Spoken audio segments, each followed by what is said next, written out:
kas tad ir šīs garīgās prakses?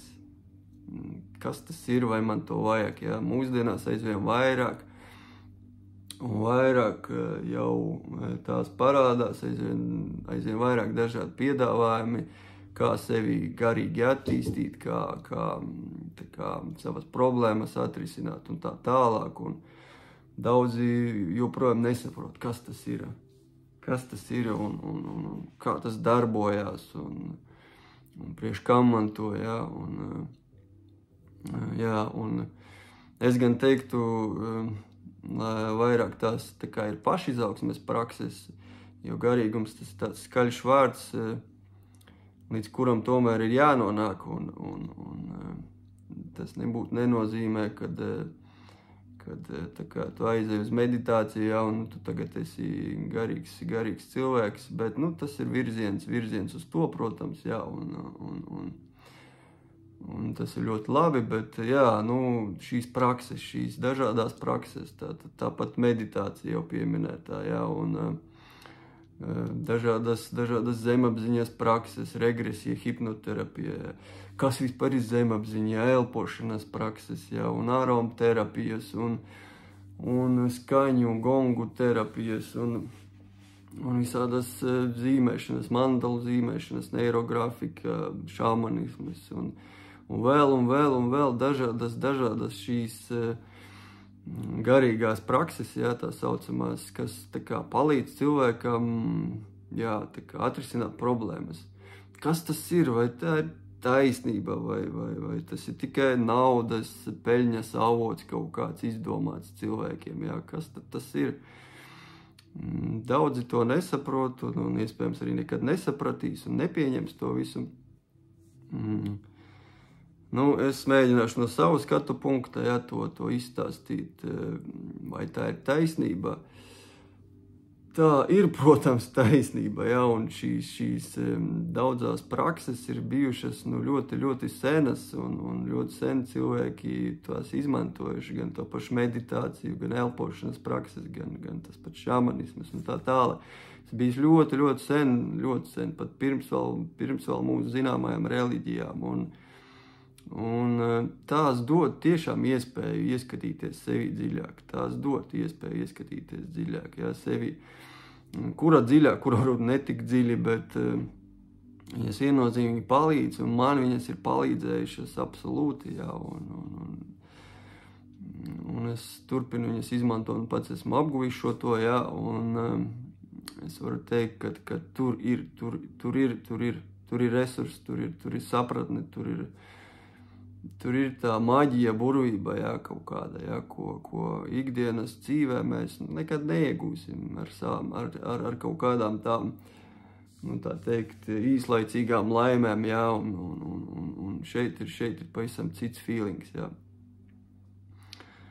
Jā, teiksim, manā pieredzē daudz jauc to ar baznīcu, ar reliģiju, vai tieši otrādies tā kā salīdzina. Tas gan ir tā kā līdzīgas lietas, gan tomēr arī nav. Reliģija un baznīcas principiem ir tā kā savi virzieni, kā virzīties to garīgumu. Šeit vairāk ir bišķi savādāk, tā kā,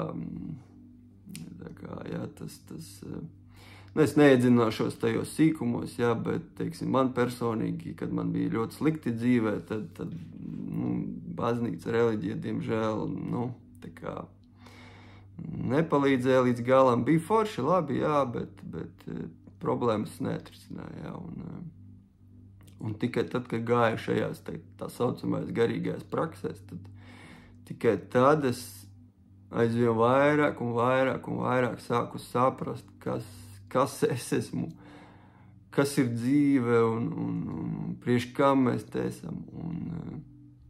Un arī savas, tā teikt, individuālās problēmas es atrisināju.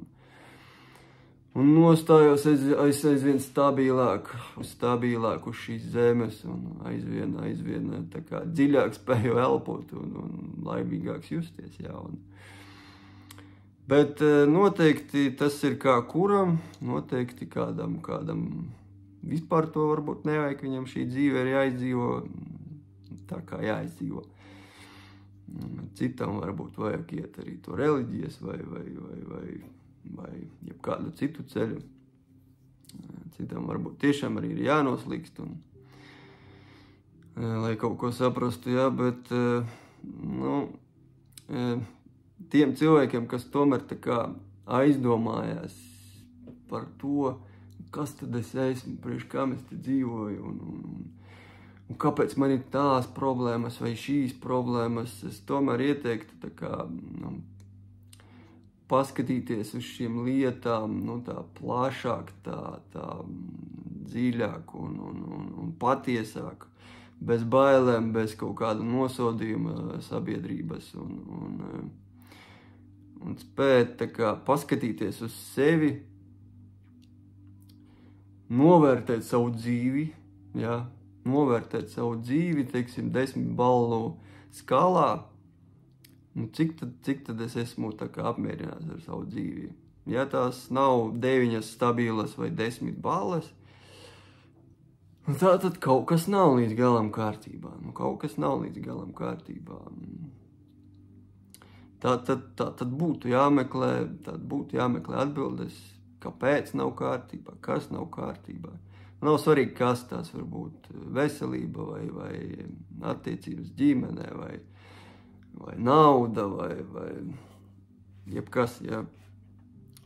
Un, ja tu spēj saprast, ka tās problēmas esi radījis tu pats, jā, tad noteikti vajag šīs prakses, šīs pašizaugsmes prakses vajag, kura tā būs, tas tev pašam jāsaprot, jā, ļoti daudz viņu ir, ļoti daudz arī izvēles iespēju, tāpēc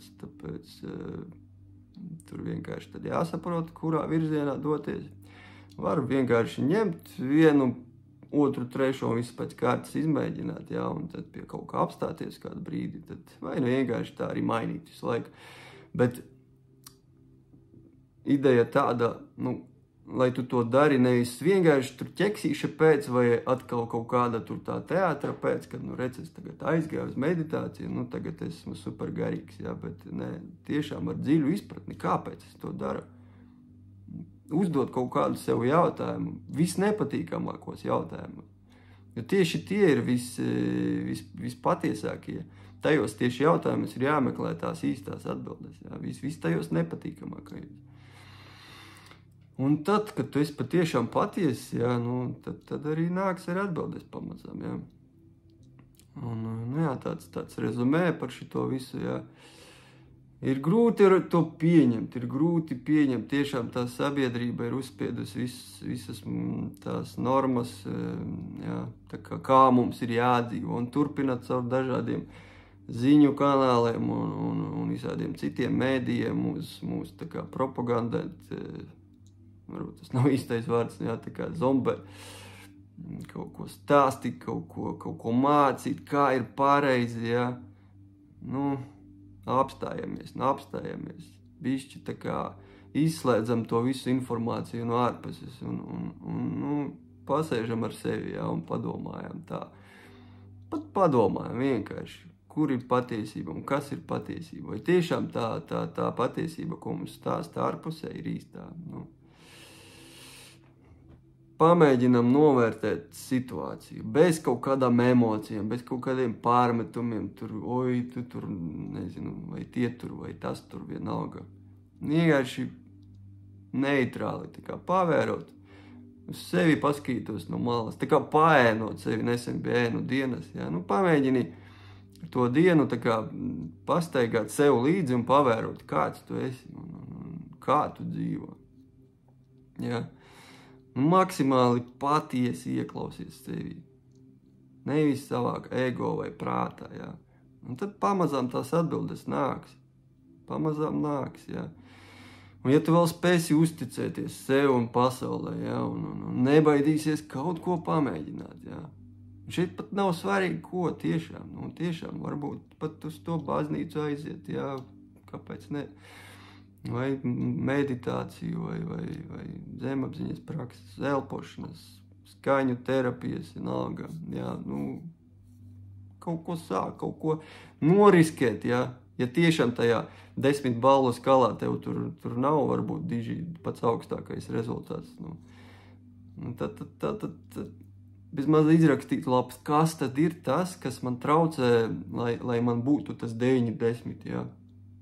Kas traucē, jā, un patiesi sev.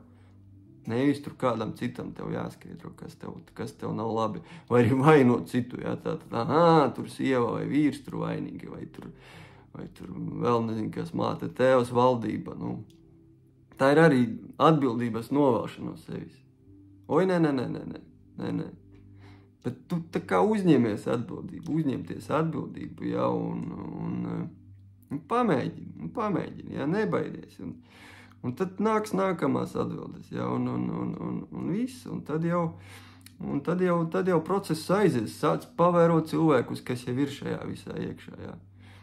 Pavēro viņus, tur tiešām ir daudz raksta, daudz video, ko mēs varam atrast, jā, tajos pašos mēdījos, jā, nevis koncentrēties to negatīvām ziņām, bet paklausīties cilvēkus, palasīt kaut ko, mēģināt klausīties sevi, kā tu jūties tajā brīdī, jā.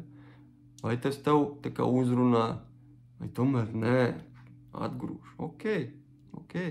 Šobrīd varbūt atgrūš, pēc gada varbūt jau tu savādāk skatīsies, jā. Paskaties sevi, vai tu esi laimīgs patiešām, jā. Izdari secinājumus neitrāli, tikai tu un tu. Un viss. Un tu to, ka esi saprātīga būtne, jā. Ok, paldies tiem, kas noklausījās, lai izdodas.